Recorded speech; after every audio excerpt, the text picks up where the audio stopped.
Craig is here. No, he's not. I told you it was tough, didn't I? Really tough. I've got a tip for you, though.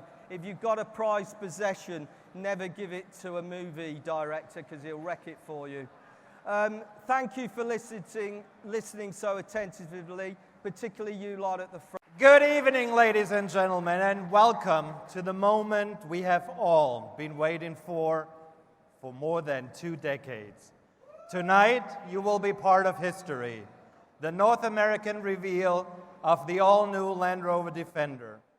Since its launch in 1948, the series Land Rover and Defender models have built an undisputed reputation for their ability to conquer the most arduous terrains.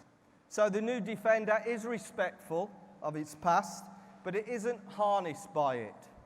It's a compelling vehicle that has design and engineering at its very core. So this is the new Defender 90 3-door. Its distinctive silhouette is a modern interpretation of the originals. Its proportion has been optimized to deliver a well-balanced design and supreme capability. This is the toughest, most capable Defender ever created. So this is the 110 version. It's a 5-door version. It measures just under 15.5 feet. That increase in length has been added between the wheels to accommodate the extra doors and the interior, increase the interior space for the third row seating. Now, with that increase in overall length, it still maintains a very well-balanced design.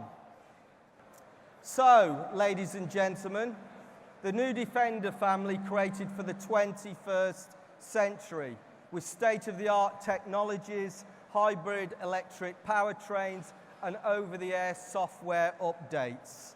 These new Defenders are as connected as they are capable and fitting successors to the pioneering originals. The new Defender is going to be a movie star. Yes, Ralf, a movie star. Fitting as we're just down the road from Hollywood. A brilliant way to showcase its capabilities in the latest jaw-dropping James Bond movie. So after 2 decades, the Defender is back. Today we're in LA and we're launching the new Land Rover Defender family. And today we're going to be talking to the key members of the press in America, because this is the first time that the Defender's been here for over 20 years. We stopped production of it over 20 years ago. Later tonight we're going to be bringing a lot of customers here to see the car for the first time. So it's very exciting. Of course, America is a very important market for us. I'm very proud to be revealing this vehicle full stop. You know, it's a global vehicle. It represents the work of many talented designers, engineers that work tirelessly to bring this fruition. So I'm very proud to be representing them. We talk about the 90 to begin with, the 3-door. First of all, if you look at it in side view, it does have a very distinctive silhouette, which is a modern interpretation of the original. Its proportions have been optimized to achieve a well-balanced design, but also achieve supreme all-terrain capability. So very short rear overhangs, front and rear, and a high sill. Its line work has a horizontal emphasis, lower roof line, waistline, shoulder line, which is contrasted by the sheer verticality of the rear, upright nature of the front. This is to give the vehicle a planted appearance, purposeful. When you look at the front of the vehicle, its face communicates strength and confidence, which is as emphasized by the very clean, reductive, modern grille design and bumpers, and then those beautiful, simple geometric forms of what are very technical headlamps. Beautifully sculpted front fender, which runs a whole length of the body side and emphasizes the clean body side section. Moving to the rear, the most noticeable thing is the sheerness of the cut-off at the rear, which is done to minimize the rear overhang, and there's a strong corner also to aid aerodynamics and emphasize its strong shoulder. You'll notice a spare wheel is fitted to the back because it's a Defender, and that again maintains that rear overhang. And the simple lights, geometric lamps at the back, they really communicate the simple, honest, no-nonsense design that Defender is all about. That's the 3-door. The 5-door measures, in American terms, it measures just under 15.5 feet. So it's an increase in size over the 90, which is about 14 feet. And that's been done to give you the extra door, the 5-door, and to accommodate a bigger package to give you 3-row seating. It still maintains a very well-balanced design, and in every other respect, the 3-door and the 5-door are the same design. We have a very defined design philosophy, which is at the core of everything we do, whether it's a Range Rover, a Discovery, or a Defender.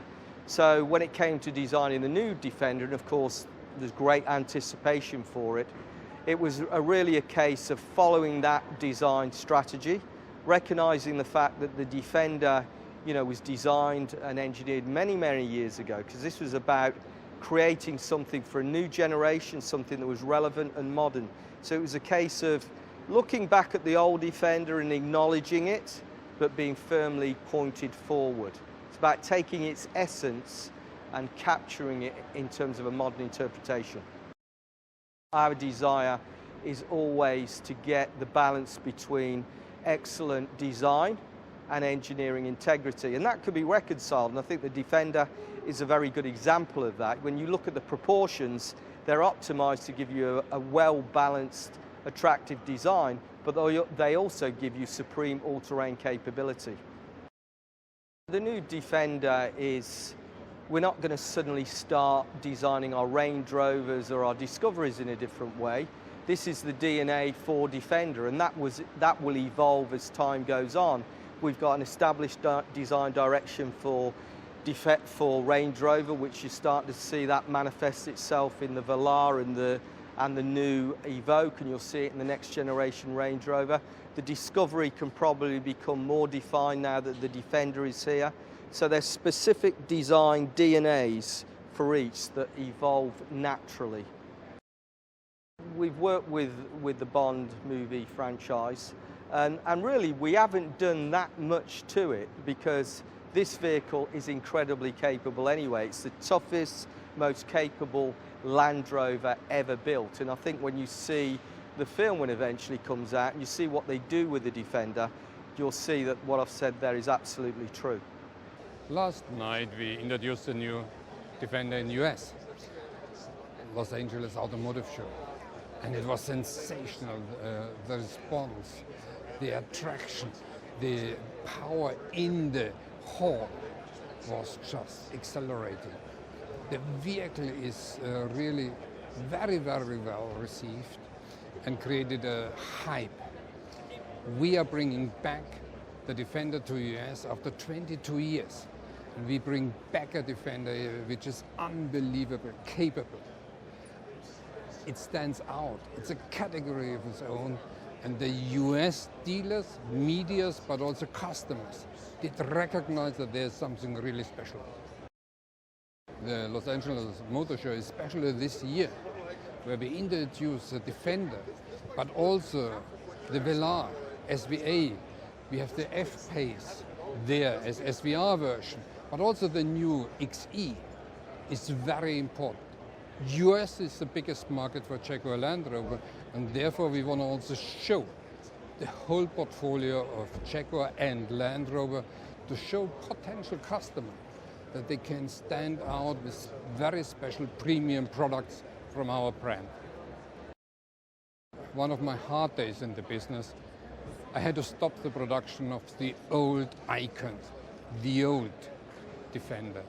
And so I'm more than proud now to reintroduce the new Defender, even so more capable, but nevertheless incomparable. And at the very first glance, you see the silhouette, you see the DNA features of the old one. You immediately know that's a Defender. And we have developed Defender for the modern world, for today and tomorrow, for the digital world. Mild hybrid, PHEV, and always connected.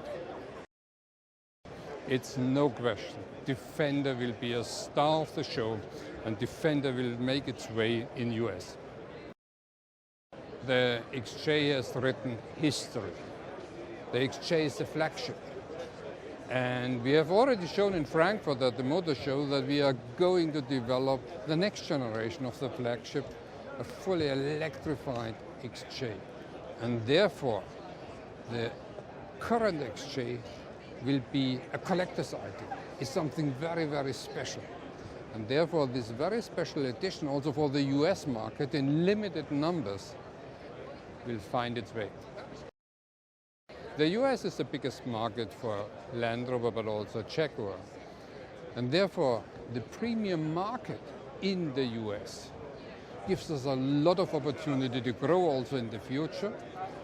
It's a solid ground for us, and therefore we are really eager to develop this market even better.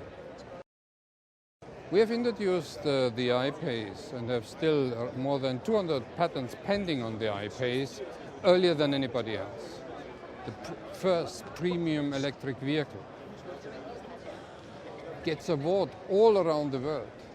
Global Car of the World, triple awards, but also the Golden Steering Wheel in Germany just a week ago.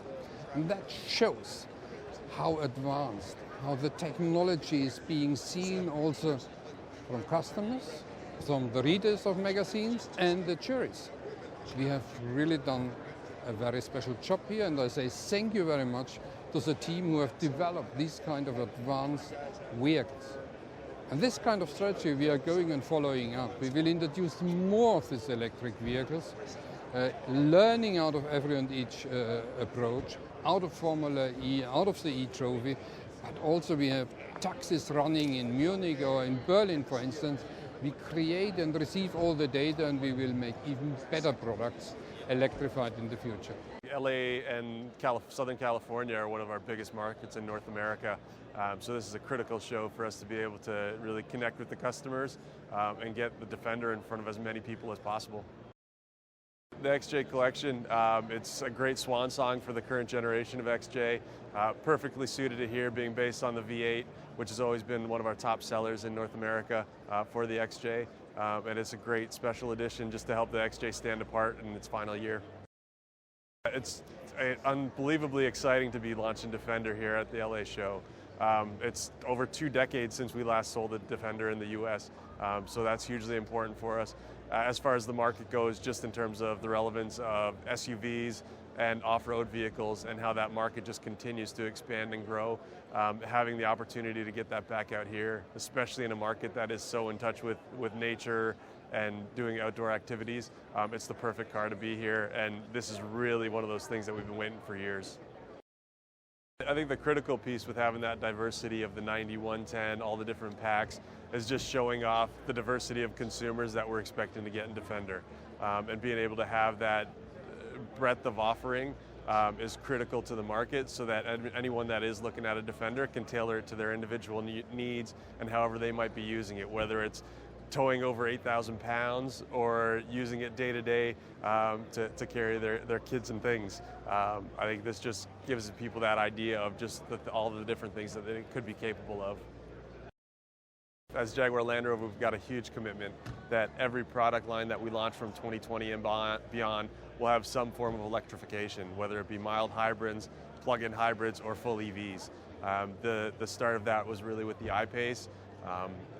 The Defender itself benefits from the mild hybrid system, and then every other new car that we launch over the coming years, you'll see some form of electrification, which is great, both in terms of delivering greater efficiency, but also greater performance.